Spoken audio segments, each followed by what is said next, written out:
আজকে আমরা ঢাকার এই মাথা থেকে ওই মাথায় যাব। সো তোমাদেরকেও নিয়ে যাই, চলো তোমরাও আমার সাথে ঘুরে আসো ঢাকার এক মাথা থেকে অন্য মাথা।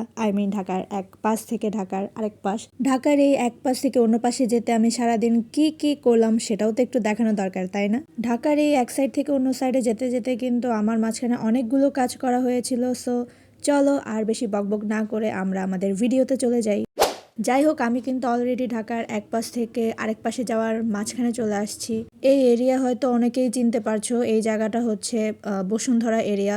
আমার ভার্সিটি এই বসুন্ধরা এলাকাতেই। আজকে আমার এই ব্লগে বেশি দেখতে পাবা রাস্তাঘাট, কারণ আজকে আমার প্রচুর হাঁটা হয়েছে, কারণ ঢাকার এক পাশ থেকে আমরা আরেক পাশে যাচ্ছি, সো হাঁটতে তো হবেই। তো প্রথমে আমাকে আমার ক্লাসে যেতে হবে। ক্লাস না, আসলে ক্লাস নাই, আমাদের এখন সেমিস্টার ব্রেক চলছে। বাট আমাদের সামনেই কনভোকেশন, সো কনভোকেশন উপলক্ষে আমাদের রিহার্সালের জন্য ভার্সিটিতে যেতে হচ্ছে। তো রিহার্সালের ভিডিও আমি যদিও আলাদা করে দেখাবো, বাট আজকের তো আমার উদ্দেশ্য ঢাকার এক পাশ থেকে আরেক পাশে যাওয়া। সো মাঝখানে আমি কী কী করলাম তাই দেখাচ্ছি। আমার ভার্সিটি যাওয়ার পথে এই বাড়িটা পড়ে, আর এই বাড়িটার নাম খুবই অদ্ভুত, সেটার নাম হচ্ছে পুতলি বাড়ি। এই পুতলি বাড়িটা দেখতে খুবই সুন্দর, মানে আমি বাইরে থেকে অলওয়েজ দেখি, মানে তাকায় থাকি আর মনে মনে ভাবি ইস যদি এই বাসাটাতে থাকতে পারতাম। যাই হোক, এদিকে কুকুরগুলো একটু ঘুমাচ্ছিল, ওদের দেখে আমারও মনে হচ্ছিল ইস যদি ঘুমাতে পারতাম। সো এখন আমি তোমাদেরকে ভিউটা দেখাই ভিতর থেকে। এই যে এরকম একটা ভিউ আসে, খুবই সুন্দর এই জায়গাটা, মানে এই বাড়িটা খুবই সুন্দর। তো এটার কাছেই আমার ভার্সিটি, এটার কাছেই আমার ভার্সিটি বিল্ডিং। তো এই যে এটা হচ্ছে একটা বিল্ডিং, ভিতরে আরও আছে। মেইন রোড থেকে আমার ভার্সিটি কিছুটা ভিতরে, চাইলে রিক্সা নিয়ে যাওয়া যায়, বাট আমি হাঁটতে হাঁটতেই চারপাশের পরিবেশ দেখতে দেখতেই চলে আসলাম। তো আমার ভার্সিটিতে আমি চলে আসছি। তো এখন আমার ভিতরে ঢুকতে হবে, আর আমাদের ফিঙ্গারপ্রিন্ট দিয়ে এরপরে ভার্সিটিতে ঢুকতে হয়, নয়তো আইডি কার্ড পাঞ্চ করে ঢুকতে হয়। যেহেতু সেমিস্টার ব্রেক চলছে, সো কেউই নাই ভার্সিটিতে, একদম পুরাই ফাঁকা, মানে খুবই কম সংখ্যক মানুষ। অন্য সময় আমার ভার্সিটিতে অনেক স্টুডেন্ট থাকে, সহজে মানে হাঁটা চলাও করা যায় না। বাট নিজের ভার্সিটিকে এমন খালি দেখতে আসলে খুবই অসহায় লাগছে, কারণ এমন পরিবেশ দেখে আমি কখনো অভ্যস্ত না। আমি না, আমরা কেউই অভ্যস্ত না, কারণ স্বাভাবিক আমাদের ভার্সিটিতে অনেক স্টুডেন্ট পড়াশোনা করে, সো ভার্সিটি সবসময় ফুল থাকে। আর এই যে লিফটের জায়গাটাতে এত স্টুডেন্ট দাঁড়ায় থাকে লাইন ধরে, যে এই জায়গাটাতে তো মানে লিফটেই উঠতে পারা যায় না, এত মানুষ থাকে, স্টুডেন্ট থাকে। আর এই যে আমাদের গ্রাউন্ডেও অনেক মানুষ থাকে, বাট এখন এই জায়গাটা পুরোই খালি, পুরোই ফাঁকা। তো আজকে হচ্ছে যেহেতু আমাদের রিহার্সাল, তো আমাদের হচ্ছে মাল্টিপারপাস হলে যেতে হচ্ছে। মাল্টিপারপাস হলে আমাদের বিভিন্ন ধরনের প্রোগ্রাম হয়ে থাকে।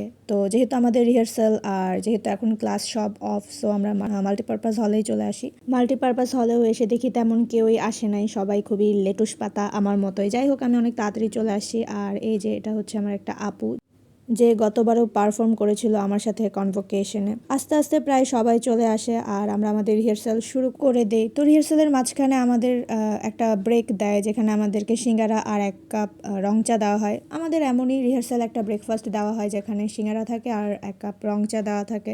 রিহার্সালের মাঝখানে ব্রেক টাইমে একটু এই যে ওদের সাথে একটু মজা করছিলাম আর কি। যাই হোক, এরাও কত বছর কনভোকেশনে ছিল আমার সাথে। তো এটা আমাদের যে প্রেসিডেন্ট ভাইয়া, আমাদের ক্লাবের প্রেসিডেন্ট ভাইয়া, উনি দিয়েছিল। যাই হোক, তো এই যে আমরা এই কয়জন আমরা কনভোকেশনে প্রোগ্রাম করব, তো আমরা এখানে লাঞ্চের জন্য ওয়েট করছি।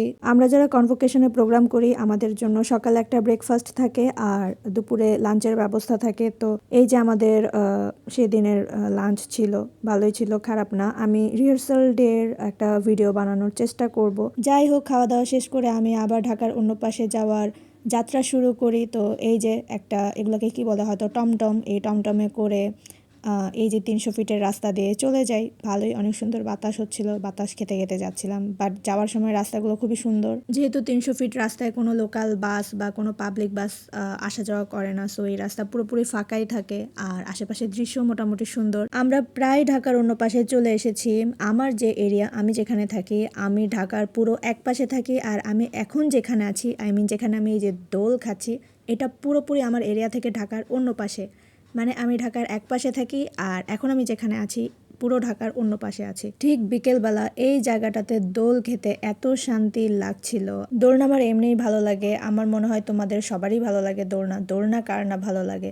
যাই হোক, সামনে একটা দোকান ছিল যেখান থেকে আমরা ফুচকা খাই, বাট ফুচকাগুলো অনেস্টলি একটুও ভালো ছিল না, মানে খুবই বাজে ছিল। এই জায়গার হাঁসের মাংস খুবই বিখ্যাত, কিন্তু কথা হচ্ছে আমি তো হাঁসের মাংস খাই না। হ্যাঁ হ্যাঁ হ্যাঁ, যারাই শুনে তারাই খুবই হাসে, বাট হাঁসের মাংস আমার একটুও পছন্দ না, আমার একটুও ভালো লাগে না। আমি মুরগির মাংস খুবই পছন্দ করি।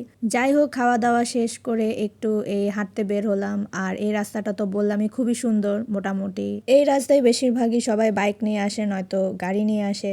আমার মতো গরিব মানুষরা হাঁটতে আসে। যাই হোক, তো দিনের বেলা এই রাস্তার সৌন্দর্য তেমন একটা বোঝা যায় না, কিন্তু যখন সন্ধ্যা হয় তখন এই রাস্তার সৌন্দর্য খুবই ফুটে ওঠে, কারণ তখন রাস্তার সবগুলো লাইট জ্বালানো হয় আর পুরো ফাঁকা রাস্তা দেখে খুবই শান্তি লাগে। ঢাকা মূলত আমরা চিনি জ্যামের শহর হিসেবে, সো ঢাকা মানেই অনেক গাড়ি, ঢাকা মানেই জ্যাম। সেই ঢাকাতে যদি ফাঁকা রাস্তা দেখতে পাওয়া যায় তাহলে আসলে মনে হয় এই আবার ঢাকার অন্য একটা রূপ। আমরা সবসময় ঢাকার জ্যাম দেখে অভ্যস্ত, ঢাকায় অনেক গাড়ি, এগুলো দেখে অভ্যস্ত, কিন্তু আসলে যে ঢাকার অন্য পাশে এত সুন্দর রাস্তা আছে যেখানে যেখানে জ্যাম নাই, যেখানে গাড়ির সংখ্যা খুবই অল্প, যেখানে তেমন কোনো নয়েজ নাই।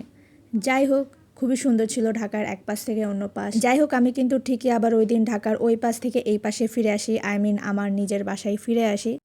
পরদিন আমাকে আবার রিহার্সালের জন্য আমার ভার্সিটিতে যেতে হয়, এবং সেদিনও আমাদের লাঞ্চ দেওয়া হয়, আর লাঞ্চে ছিল মোরগ পোলাও। তো আমরা এখানে যারা পারফর্ম করব সবাই একসাথে মিলে বসেছিলাম। তো এখন আমরা আমাদের ভার্সিটির অ্যাডমিশন অফিসের সামনে দাঁড়িয়েছিলাম, কারণ আমাদের টেইলর এসেছিল আমাদের মেজারমেন্ট নেওয়ার জন্য। তো কনভোকেশন উপলক্ষে আমাদের ভার্সিটি থেকেই মেয়েদের শাড়ি এবং ছেলেদের পাঞ্জাবি দেওয়া হবে, তো সেটারই মেজারমেন্ট নিতে টেইলর এসেছিল। তো যাই হোক, মেজারমেন্ট দিয়ে সেদিনের মতো বাসায় চলে গেলাম, আর আমার বাসায় যাওয়ার পথে এই যমুনা ফিউচার পার্ক পড়ে। যাই হোক, আজকে এই পর্যন্তই, দেখা হবে অন্য কোনো ভিডিওতে। Tata, bye bye.